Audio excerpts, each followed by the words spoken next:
Have you ever paused to truly consider why schools exist? Or maybe why we learn the way we do? It seems obvious, right? But it's actually not. Exactly. The answers are surprisingly complex, and they're woven through, well, centuries of history and some really deep philosophical debates. Absolutely. Today, we're embarking on a deep dive into those foundational questions, the ones underpinning education itself. We're going to try and pull apart some of the historical threads, the philosophical ideas. Yeah, the things that have shaped what schools are, what they even aim to achieve, and, what we expect from teachers. It's not just about facts and dates. No, definitely not. It's about understanding the profound why behind, well, your entire learning journey, really. Mm-hmm. Our mission in this deep dive is to explore how different societies, different thinkers, from ancient times right up to now. How they've conceived of learning, of teaching, the purpose of it all. Right. We want to give you a kind of shortcut to being well-informed about the bedrock principles that shape, well, every classroom. Sounds good. Where do we start? Okay, let's unpack this fundamental question first. What is a school? You might immediately picture a building, right? A physical place. That's the first image for most people, yeah. But our sources make it clear it's far more profound than that. It's described as a social institution established for the basic enculturation of the group. Enculturation. So teaching the culture, the norms, the values. Exactly. Think of it as where society teaches its new members the ropes, helping them understand shared values, traditions. And it stands right next to the family, apparently, as the most popular and effective socializing institution. That's quite a statement. It is. And it's also described as an agency that helps students learn how to value oneself and eventually others. So there's a moral dimension too. What's fascinating here, if we connect this to the bigger picture, is that schools are asked to do two seemingly contradictory things at once. Oh, how so? Well, they're critical for educating citizens to fit into society, which means passing on traditions, norms, keeping things stable. Okay, that makes sense. Conservation. But they also have this crucial role in educating citizens to change society. Fostering critical thinking, innovation, pushing boundaries. Ah, so preserving the past while also pushing for the future. Precisely. It's a powerful dual role, isn't It's it? an incredible balancing act. Yeah. So beyond just teaching reading and writing, what our sources call the cognitive purposes, Yeah. what else? What are some of the less obvious functions schools play? Yeah, maybe the surprising things they do in society. Well, they wear many hats, as they say. Beyond the obvious instructional function, just passing on knowledge, they have crucial conservation functions. Think about libraries, archives, even the curriculum itself. Schools are preserving knowledge for future generations. Right, like a cultural memory bank. Exactly. Then there's the research function, especially in higher education, where new discoveries are made to improve quality of life. Okay. And increasingly, there's a social service function, running outreach programs, maybe offering health services, or even providing meals in some cases. So it's really not just about delivering lessons then. Not at all. Schools are doing a lot more heavy lifting, serving this huge range of societal needs, from childcare almost to groundbreaking research. It really expands our understanding of what a school's mission can be. It really does. Mm. Now, here's where I think it gets really interesting. How have these fundamental ideas about school, about learning, how they changed over time and across different cultures? Big question. Well, we can trace the early seeds back to pre-literate societies. Before writing. Yeah. Education back then was informal. It was all about transmitting practical skills, shared values, mostly for the group's conformity, its security, and just sheer survival. Makes sense. You teach what people need to live and fit in. Right. But as civilizations began to grow, to organize, their educational paths diverged quite significantly. They reflected very different priorities. Like where? Well, take the ancient Chinese, for instance. They emphasized a career-oriented education. Think rigorous, written examinations for civil service, very structured. Focused on roles in society. Yes. Contrast that with ancient India, where the focus was more on cultural transmission, assimilation, and spiritual attachment. A different goal entirely. Completely. And for the ancient Jewish people, education was almost purely religious education, centered on scripture and tradition. It's a very different path early on. What's truly fascinating, though, is how these early societies, despite their vast differences in approach, all recognize the absolute necessity of passing on knowledge. They just disagreed on what knowledge mattered most. Exactly. The what they chose to transmit and the how reveals their deepest values. It wasn't just about making smart people, it was about making the right kind of citizens for their specific world. Okay, so fast forward a bit, what happens next? Then we leap into the medieval period. This saw a monumental shift, the establishment of the structure, content, and organization of universities. The birth of higher education as we kind of know it. Pretty much. The focus was on the institutionalization and preservation of knowledge. Education became this complex blend. It was a religious discipline, an intellectual pursuit, and a means of social organization, all rolled into one. Interesting. And after the medieval period, We hit the Renaissance, and with it, the rise of humanism. right, putting humans back at the center. Exactly. This movement championed individual freedom as essential for a fulfilled life. And this had real educational impact. How so? Well, you have figures like Vittorino da Feltre and his Casa Giocosa, his happy house.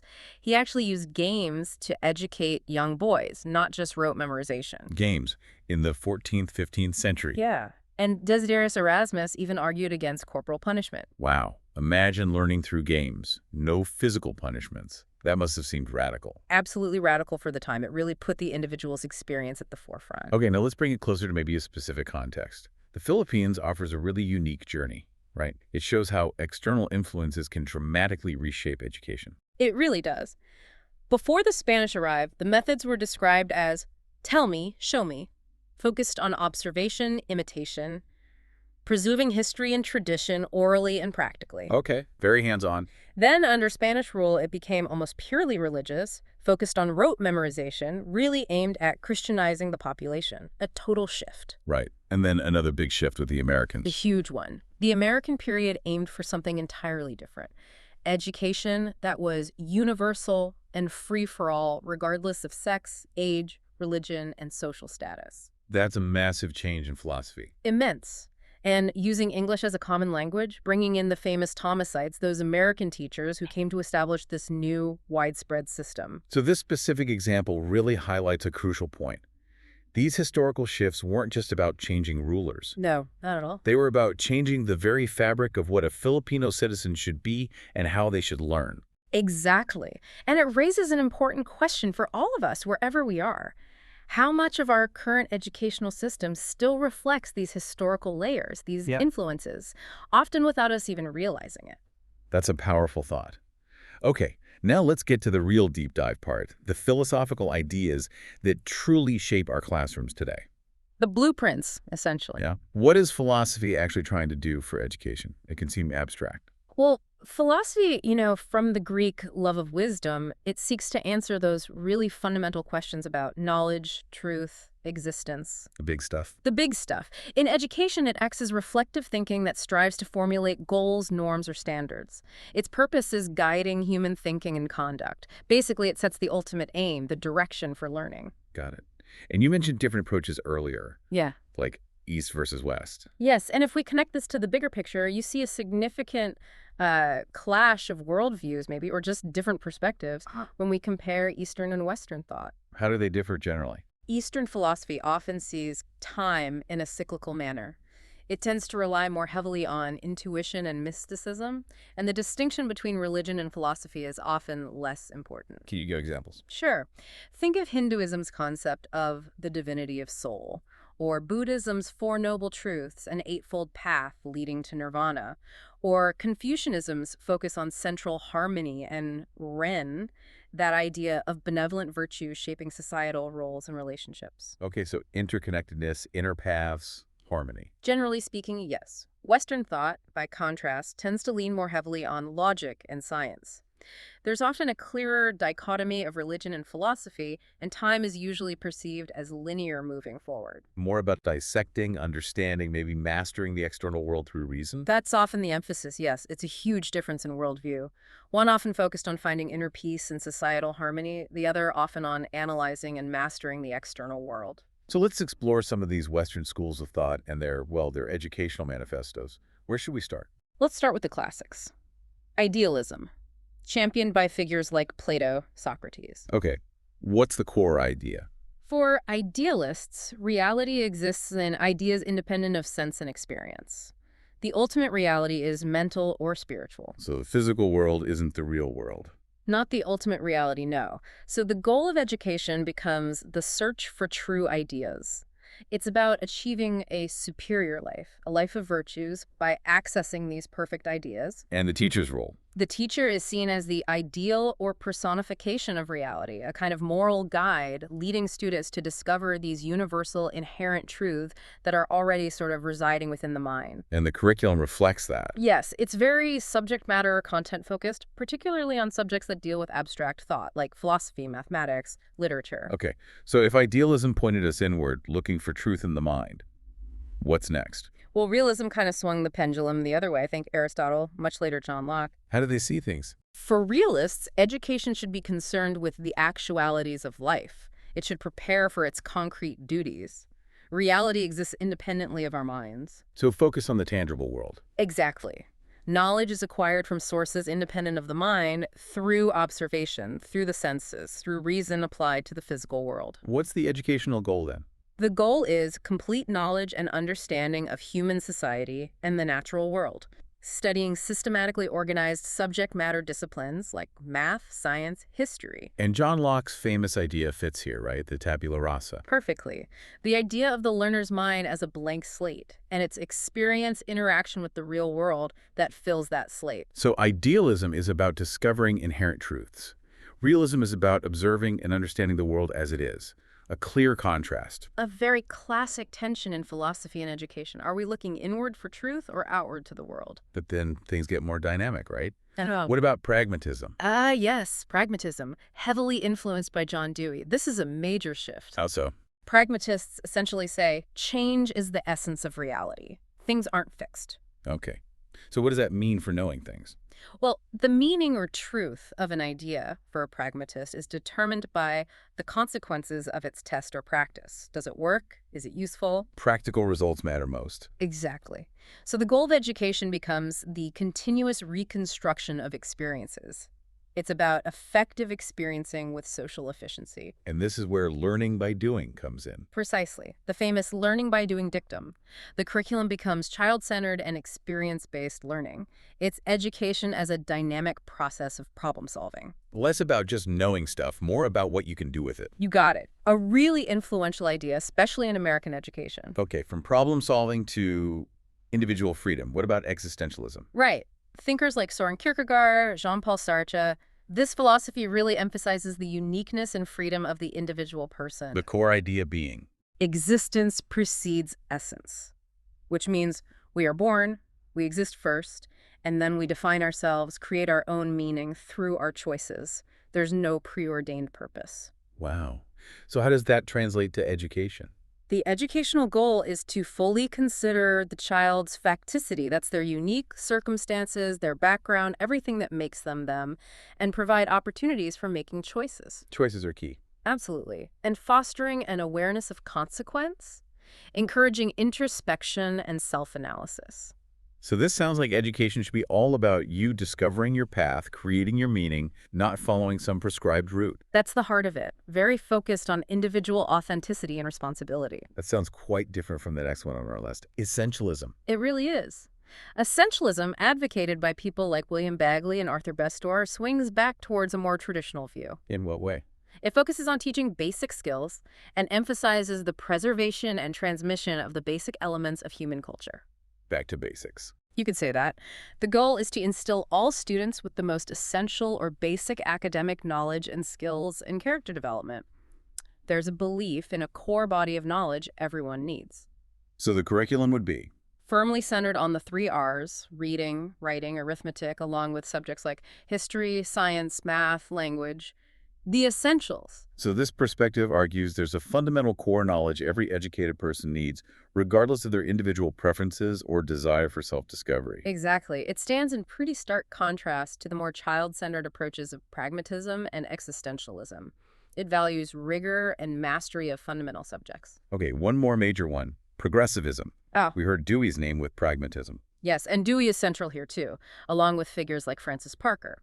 Progressivism builds on some pragmatic ideas, but emphasizes the social aspect more. How so? The core idea is that humans are social animals who learn best in real-life activities with other people. Learning is inherently social and active. So group work, projects. Very much so. The educational goal is for learning to be active and related to the interests of the child, emphasizing learning through problem solving, often collaboratively. And the teacher's role changes again. Definitely. The teacher's role is more to advise, to guide, not to direct in an authoritarian way. And schools should actively encourage cooperation rather than competition. So Dewey's learning by doing becomes learning by doing together. That's a great way to put it. It extends individual experience into the social realm. Okay, wow. That's a lot of different philosophies shaping education. And often conflicting ones. Right. So with all these different, often conflicting ideas about what education is and what it should be, what does that actually mean for the person at the front of the classroom, the teacher? Yeah, what does it take to be considered a professional educator in this complex landscape? It's clearly more than just knowing your subject. Absolutely. Being a teacher is considered a profession precisely because it requires quite specific things, like higher education studies, often specialized degrees. Like a Bachelor of Education. Exactly. And licensing, often involving rigorous exams, like the licensure examination for teachers, or LET, mentioned in the sources. Plus, there's a distinct body of specialized knowledge teachers need. Pedagogical knowledge, how students learn. Right. And critically, a commitment to continuous professional growth. It's not static. It's a career path demanding ongoing development. And within that profession, our sources highlight several key elements. There's accountability, right? Yeah. Meeting those minimum educational requirements, passing the licensing exams. Demonstrating competence. And teachers also wield various types of authority. This is interesting. It is. There's expert authority, meaning students trust their knowledge. There's attractive or referent authority, which comes from building good relationships. The teacher you actually like and respect. Yeah. Then reward authority using grades, praise, coercive authority, which involves consequences for misbehavior. And finally, position or legitimate authority. What's that? That's the authority that comes with the role itself, often seen as in loco parentis, where teachers act, to some extent, in the place of a parent, holding a certain legal and moral standing. Okay. What else makes it a profession? Adhering to a code of ethics is crucial. And demonstrating loyalty, cultivating mutual respect, supporting colleagues, professionalism isn't just individual, it's collective. Right, being part of a professional community. Exactly. And finally, a deep commitment to ongoing learning and professionalism. This includes systematically reflecting on your own practice, asking, how can I do better, and participating in continuing education programs. It sounds like a demanding but also incredibly multifaceted role. It really is. Really? What strikes me is that these aren't just a list of attributes. They represent that fundamental tension we talked about earlier. How so? A teacher is simultaneously trying to preserve tradition and push for individual freedom, mediating culture and inspiring change, holding authority, and building relationships. Wow, yeah. It's a job description that's inherently paradoxical in some ways. It demands a blend of roles that go far, far beyond just instruction. That's a powerful point. It's definitely clear it's not just about giving information. Our sources list so many other roles. So many. The teacher isn't just a director of learning planning lessons. They're also an information processor, making complex ideas understandable. A knower of both general culture and specialized fields. Even a pioneer in the world of ideas, pushing students' thinking. They're a decision maker on curriculum, methods, a judge of achievement. And beyond the purely academic. Right. They act as a counselor, a moralist, a model for the youth. Also a person of culture, a community link connecting the school to the wider world, and even a mediator of culture, helping students understand social and political traditions. That's an incredible list. When you think about your own teachers. You can probably see them embodying different roles at different times. Exactly.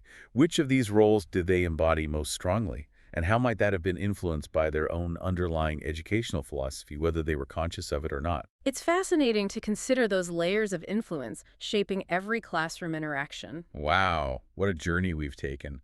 From, ancient conformity to modern ideas of self-discovery. From the East's focus on intuition to the West's emphasis on logic. It's just so clear that the why of education is deeply, deeply rooted in our philosophies and our history. It really is. Education is constantly reflecting society's deepest values, its hopes, its anxieties.